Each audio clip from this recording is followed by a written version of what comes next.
कन्हैया कहने लगे नागिन तू किसकी रागनी सुना रही है? और जिसकी तू रागनी मुझे सुना रही है हम उसी से मिलने आए हैं। जरा अपने पति को जगा।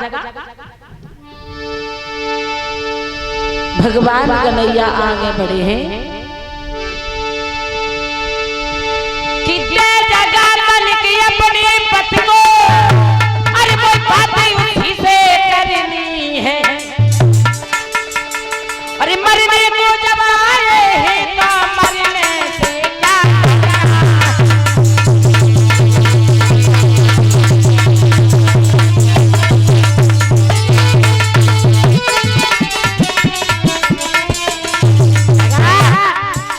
हम भी देखे तेरे नाम में कितनी शक्ति है।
किसकी रागनी सुना दी?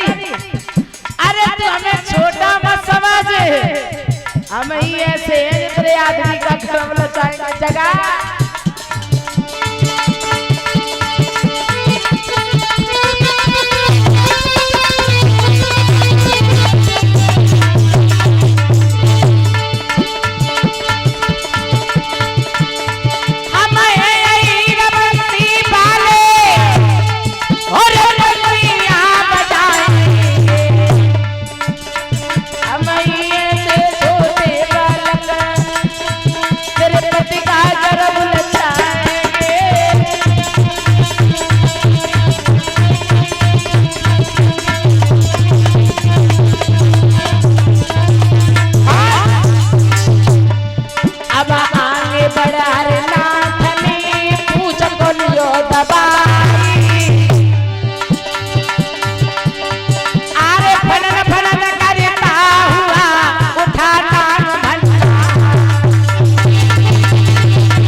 भगवान कन्हैया ने जैसे ही मौका लिया पकड़ कर कालिया नाम को नाथ दिया।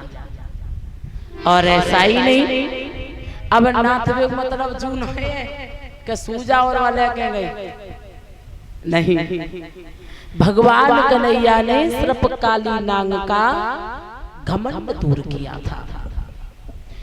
क्योंकि ये कालिया रमणक दीप का रहने वाला था, जो कद्रू का पुत्र था।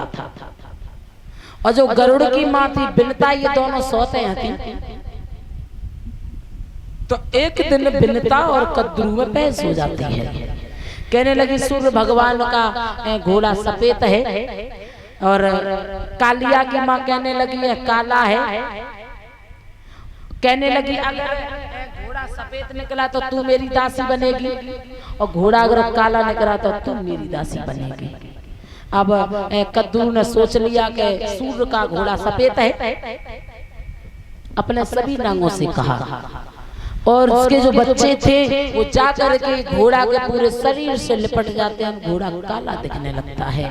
कद्दू हार मान गई बिनता और बिनता कद्दू की दासी बन के रहने लगी है।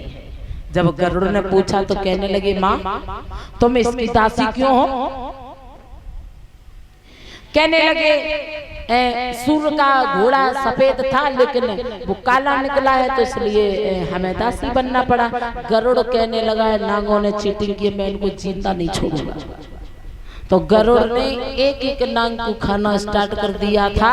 तो ये जो कालिया नांग था ये भाग करके काली तय में छुप गया। भगवान कन्हैया ने जब उसे नाथा मतलब उसके फन पकड़ के भगवान कन्हैया फन पे सवार हो जाते हैं। जब घूसा मार मार करके वह नांग की नथुनी को पुचकाया तो उसकी नांग के मुंह से लोहू निकलने लगा है।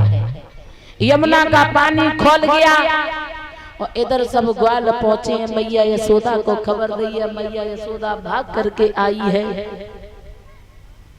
और मैया यशोदा जैसे यमुना में कूदने के लिए चली है तो बलराम ने रोक लिया है। बलराम को रोक लिया। बलराम कहने लगे मैया तू क्यों परेशान है? अपना कन्हैया कोई साधारण इंसान नहीं है। यशोदा कहने लगी वो चाहे कुछ भी हो लेकिन हम बेटा के बगैर जी नहीं पाएंगे। भगवान कन्हैया जब फन पे नाचने लगे हैं और नाचते नाचते जब मुंह से लोहू निकलने लगा है तो नागनियां हाथ जोड़ के कहने लगी हैं कि हे स्वामी हमने पहचानने में जरा देरी कर दी, हमारे पति को छोड़ दो। ये सब तुम्हारे भक्त हैं। उसे नहीं मालूम था कि आप कोई साधारण नहीं बल्कि परम पिता परमात्मा हो।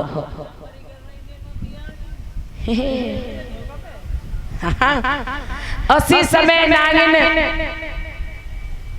मना करने लगी, हाथ जोड़िए तो कहने लगे हम इसे छोड़ देंगे लेकिन तुम्हें एक मेरा काम करना होगा। बोले क्या?